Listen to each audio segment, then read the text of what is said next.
And it is still the worst non-natural disaster in Kansas history. Now, nearly 49 years after the Piatt Street plane crash, a new book chronicles the tragedy. New at 10, KAKE's Phil White spoke with the book's author, who feels the crash had become a forgotten part of Wichita's history. Good evening, Phil. Good evening, Jordan. It took nearly 42 years for a memorial to the victims to be erected at the crash site. Historian D.W. Carter wanted to make sure the story was finally and fully told.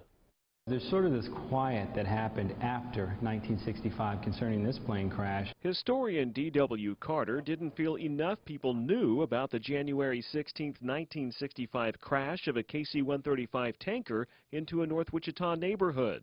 The crash killed 23 people on the ground and the plane's 7 crew members. Carter first learned of the crash when he arrived at McConnell Air Force Base as an airman in 2003. I just could not believe that there was not more there. There wasn't a whole lot written on it, and I wanted to know more. He set about learning more, then making sure others would know more by publishing his new book, Mayday Over Wichita. He studies the events leading up to the crash and hopes to dispel misconceptions about what caused it. Hopefully I've done that. Hopefully we can show that many of those rumors were unfounded, and you know, we have the truth now through the reports and those primary source documents that I talk about.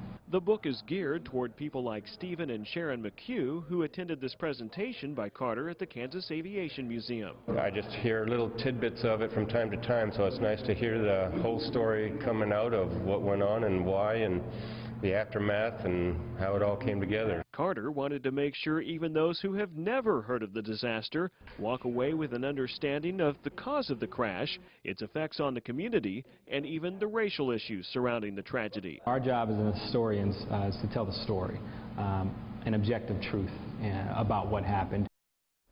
Carter's next presentation in Wichita about the Piatt Street tragedy is set for 2 p.m. next Sunday at the Wichita-Sedgwick County Historical Museum in downtown Wichita. He'll also be selling and signing copies of his book.